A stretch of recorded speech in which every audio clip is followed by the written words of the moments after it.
नमस्कार दोस्तों, स्वागत है आपका टेल्स ऑफ टेरर में। तो चलिए बढ़ते हैं आज की कहानी की ओर। दोस्तों, यह कहानी तब की है जब मैं एक छोटे से कस्बे से अपने गांव लौट रहा था। उस समय रात हो चुकी थी और मुझे गांव तक पहुंचने के लिए एक ट्रक से सफ़र करना पड़ा।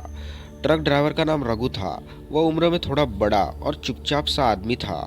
ट्रक पुराना था और उस पर जंग लगे हुए थे। चारों तरफ सन्नाटा था और सड़क सुनसान। हमने सफ़र शुरू किया।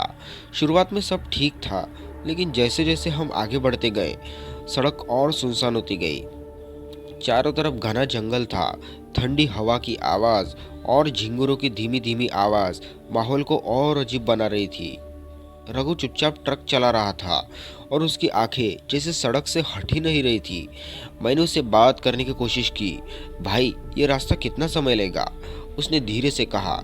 बस थोड़ा और, लेकिन आगे का रास्ता अच्छा नहीं है। मुझे उसकी बात समझ नहीं आई। मैंने पूछा, क्या मतलब? उसने मेरी तरफ बिना देखे कहा, यहाँ कुछ गलत है। इस रास्ते पर रात को कई हादसे हुए हैं। कई लोग कभी लौटे ही नहीं। मुझे उसकी बात पर यकीन नहीं हुआ।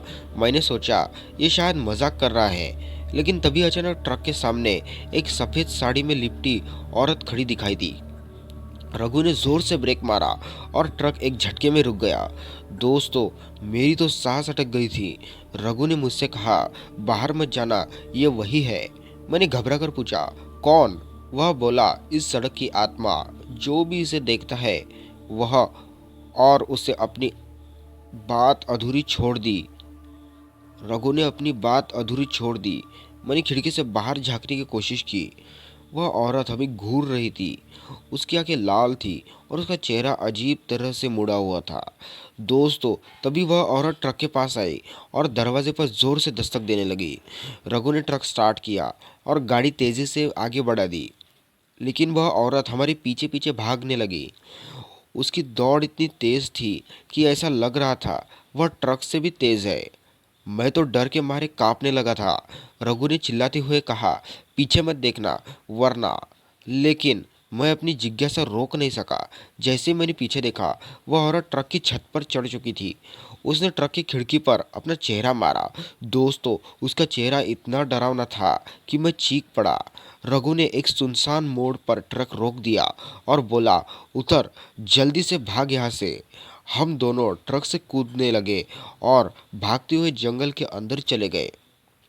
पीछे से ट्रक की तेज आवाज़ आई, जैसे कोई उसे खींच रहा हो। मैंने मुड़कर देखा, लेकिन वहाँ ट्रक नहीं था, सिर्फ सन्नाटा था।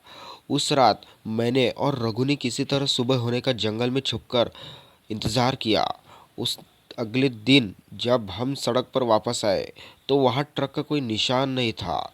गांव वालों ने बताया कि उस सड़क पर एक बार औरत का एक्सीडेंट हुआ था और तब से वह हर रात वहाँ भटकती है। दोस्तों, उसके बाद मैंने कभी रात में सफ़र नहीं किया, लेकिन उस ट्रक की खिड़की पर जो डरावना चेहरा था वह आज भी मेरी आंखों के सामने घूमता है।